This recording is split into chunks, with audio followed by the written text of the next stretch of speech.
Hello, hello! Salut tout le monde! J'espère que vous allez bien. Ici Nathalie, votre coach bonheur. Aujourd'hui, on parle de fermentation, de flatulence, de ballonnement au bedon, de petits bedons gonflés. Personne n'aime ça et spécialement dans cette période-ci de l'année, c'est la chose dont on a envie de s'éloigner.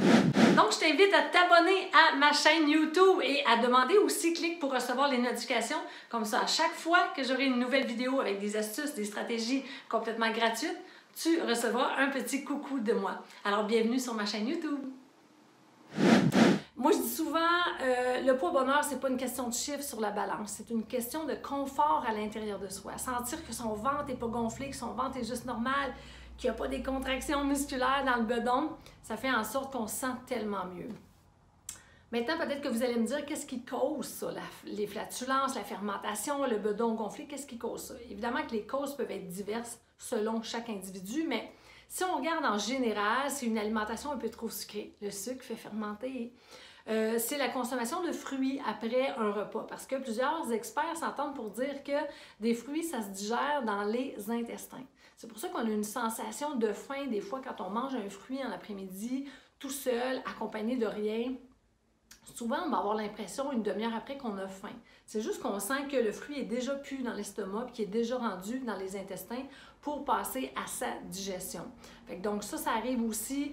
Des repas trop copieux aussi. Évidemment, si on mange trop que nos besoins, en fait, évidemment, il y a refoulement à quelque part, ça stocke trop longtemps et ça se met à fermenter. Donc maintenant, je vous entends me dire, OK, mais as-tu des trucs pour avoir un impact rapidement? Efficace, des trucs puissants, j'en ai 3 majeurs, hyper puissants, à mettre en application aujourd'hui pour avoir des résultats demain. Parce que ça, là, ça ne prend pas de temps. Là. Avoir des résultats, des petits changements, des petites modifications dans son alimentation peuvent apporter des résultats immédiats. Alors, la première chose, c'est éviter d'abord tous les fruits après le repas. Consommer des fruits le matin, consommer un fruit en collation.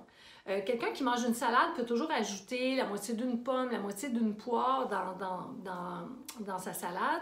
Essayez d'éviter les petits fruits séchés parce que ça, il y a tellement de sucre. Si vous êtes sujet à faire de la fermentation à cause du sucre, c'est la bonne chose à éviter en ce moment, en fait, juste pour rétablir votre système. Fait que évitez les fruits après le repas. La deuxième chose, diminuez votre quantité de sucre, coupez les petits bonbons, les petites sucreries, les petites réglisses, les petits chocolats. Oui, allez à la crème glacée une fois par semaine. Essayez de réduire, diminuer le plus possible votre consommation de sucre. Allez-y plus avec des fruits, des légumes, des bons grains en fait, des bons grains entiers, des bonnes protéines animales, végétales, mais essayez de revenir à une alimentation de base. Faites des petits changements, vous allez voir, ce sera puissant. Et la troisième chose, c'est respecter sa satiété. Tantôt, je le disais, c'est sûr que si on mange toujours au-delà de ce qu'on a besoin, ça refoule à un moment donné. Puis quand ça refoule, bien, ça reste trop longtemps à la même place. Ça stagne, puis quand ça stagne, bien, ça se met à fermenter. Donc, c'est pour ça que dans l'approche Mon Poids Bonheur, on dit, OK, c'est OK de manger 3 repas par jour, c'est OK de manger 2 à 3 collations, mais on réduit nos portions pour avoir faim et l'estomac vide au prochain repas ou à la prochaine collation. Amenez juste un peu de sagesse dans votre alimentation, vous allez voir, ça aura un effet bénéfique. Parce que je le répète, atteindre son poids bonheur, ce n'est pas qu'une question de chiffres sur la balance, c'est une question de bien-être à l'intérieur. Et pour amener du bien-être, c'est le respect de son corps, c'est le respect de ses besoins. Qu'est-ce que mon corps a besoin aujourd'hui? Quelle quantité de nourriture mon corps a besoin pour me fournir l'énergie dont j'ai besoin aujourd'hui? Alors, 3 trucs simples.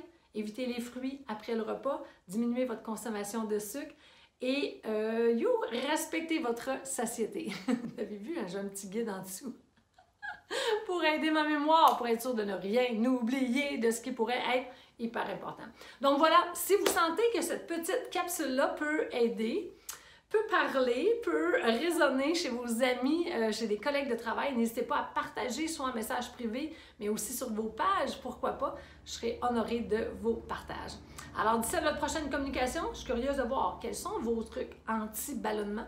On va se faire un réseau de trucs pour être dans la co-création. Alors voici, merci beaucoup, bye bye!